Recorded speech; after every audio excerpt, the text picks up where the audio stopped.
very passionate about what you've talked about. Yeah. But even more, you see, most politicians typically have bought their way into office or muscled their way into office.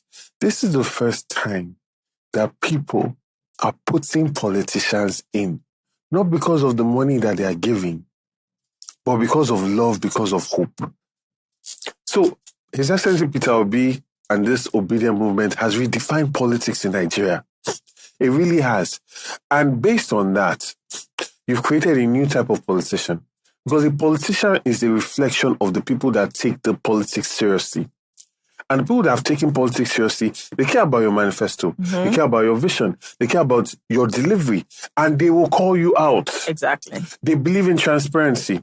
So for me, this is what I've been advocating for since I got into politics. So you don't understand, I'm like a kid in a candy store right now. Okay. Right? So for me, transparency and accountability.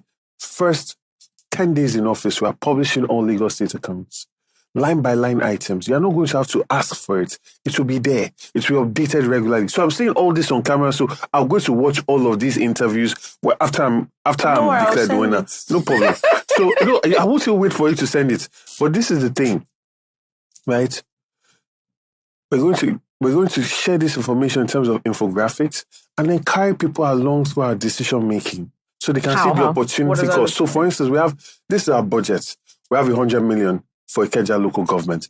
We could get so many schools done for 70 million, or we could get so many hospitals done for this amount. And then we show you how all that is broken down. See, in this year now, we're going to make this decision because of this. Now, you're building trust because now there's dialogue. I've always said we cannot leave politics and governance to just the politicians. The more people get involved, the better this country will be. And the only way to do that is by promoting this dialogue and building trust. That's the first thing. Secondly, I'm going to have a radio show, right, where we talk about issues per local government for the week. Then I come on Friday and address all those issues, or my deputy governor comes on, address those issues. And it's a way of feedback, right? Because, you see, there's a subconscious thing that we sort of start to lose a part of our humanity when you get into this office. And it's the little steps. For instance, you start moving in a bulletproof car. You start having people that are shielding you, right? You start having to be very conscious of your environment and everything. And you start becoming more secure and you're starting to lose touch. People around you are only telling you about the good things that you are doing. Yeah. So it's important to always put yourself with the people. So radio interviews, not radio interviews, so a show. Just radio but show. It's going to be very directed. Sure. And it's solving problems. It's about solving problems and gets people to voice and feel government, right? That's the second thing. The third thing, I'm going to have rotational government. So my seat will be moving between the 4 divisions, right? What does that look like? So for instance, I will be spending a week in the Badagry division. Sure. So if you want to see me, you come to Badagry. I also have to go by road or go by water.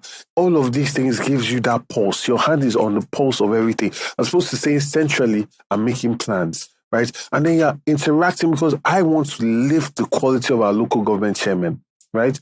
I know that the state assembly is very important, but the local government chairmen are the mini governors in those places. I want to have close relationships with them. So I'm going to always be present, right? And these are things I'm committed to doing so that even the people in these different places feel the presence of their governor, right? And this will keep me grounded. Yeah. I think that in power, the seeds of his own destruction are sown in it. And they flourish when there is no feedback loop. And when your feet are not on the ground, you're not grounded. So you must actively make sure that you are grounded. Yeah. And so these are some of the things that I'm going